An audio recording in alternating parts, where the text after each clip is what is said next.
are you? I'm very well, thank you, Miss McGuinty. I am here. Sorry, you have a cell phone? Yes. What are you paying in your system access fee?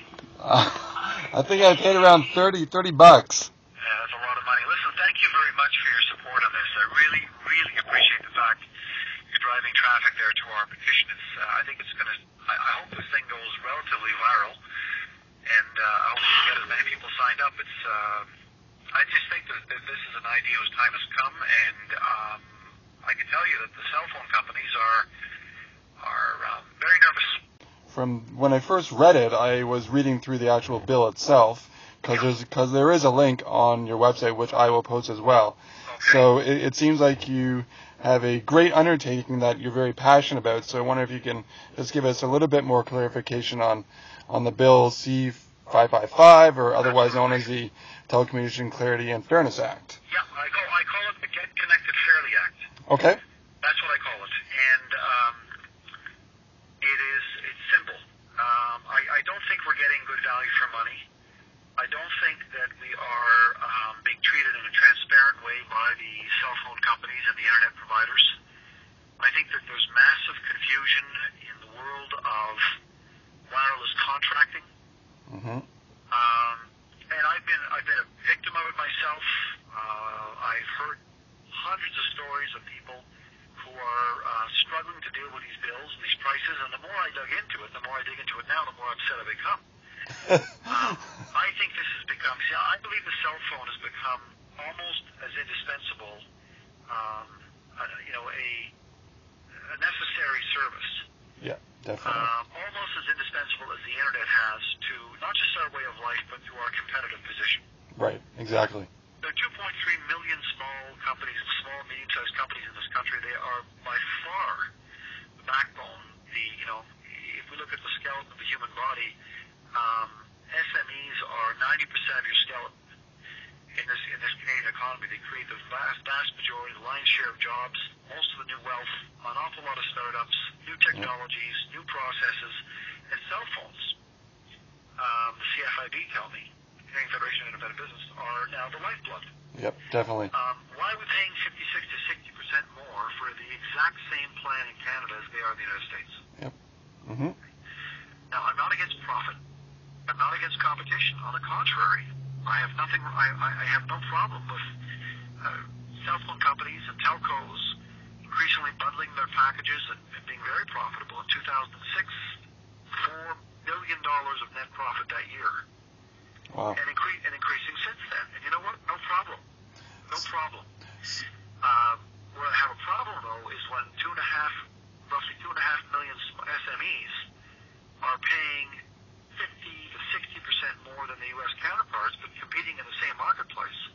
Right. Competing not just in a North American context, but competing in a global context. Right. So they pay the extra fees, and whenever they get the bills, they go, "What is this? I didn't order this." They're confused. They call. Yeah, they're paying a lot more. They're paying a lot more than their U.S. competitors. Right. And not only are they doing that, but they're also being misled. They're signing up for $50 a month or $30 a month or $150 a month packages, and they're getting bills usually somewhere around twice the amount. Yep. I say, well, what is this? What are all these charges? And then they find out they've got all these roamage fees. And somebody called me the other day and said, I saw your bill. I want to tell you, I was just driving down around Kingston. At one point, my cell phone got out of Canadian coverage zone, and I was hooked up with an American coverage zone. Mm-hmm. Even though I wasn't even using my phone because I had it on, I got dinged for a roaming charge. And even a few months back, I don't know if you saw this article, there was a gentleman, I think it was Bell Canada, I'm not too sure. One of the carriers, Bell, Telus, or Rogers, I'm not too sure which one. Yep. Their bill was $85,000. Yep, I saw that last week in the Citizen, that front page story here in Ottawa, copy which you should dig up, about a couple, and I think their phone bills were $30,000 and $40,000 each. Mm-hmm. And it was a data problem. Okay? Yeah.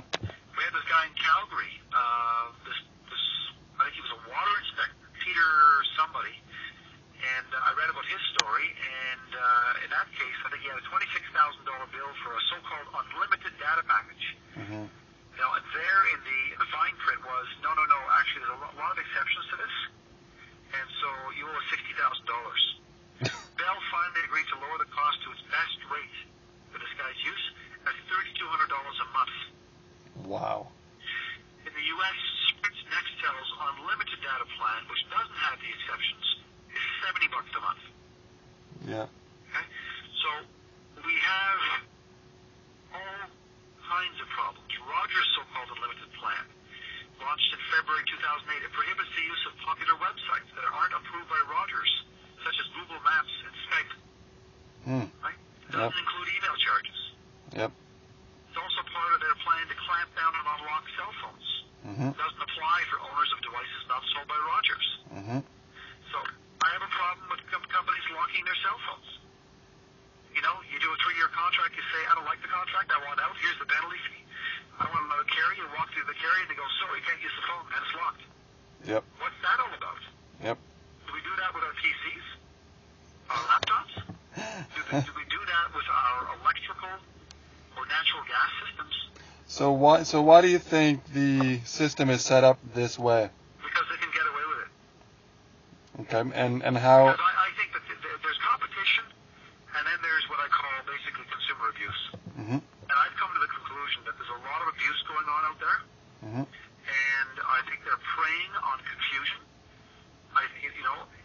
They are banking on confusion, and it's interesting because in our research, what we found out is there was a major blow-up on cell phones in New Zealand recently.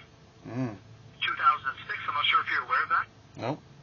And in 2006, they did a major investigation into Telecom New Zealand. Okay. They brought the CEO in March of 2006, and she was basically cross-examined. I think it might have been in New Zealand's Parliament or committee. And she said in her testimony, quote, what has every telco in the world done in the past? She went on to say, it's used confusion as its chief marketing tool. Wow. Okay. She went on to say, quote, but at some level, whether they consciously articulate it or not, customers know that's what the game has been.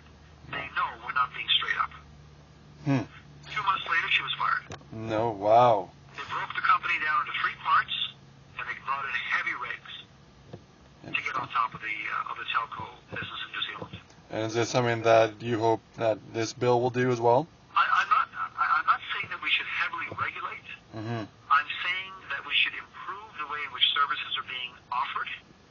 I'm saying that there's 3 parts to my bill. 1, get rid of all these additional fees, like the system access fee, which in 1985, Industry Canada, or its predecessor, the government of Canada basically, in 85 said to the telcos, listen, we're going to regulate your cell phones, okay?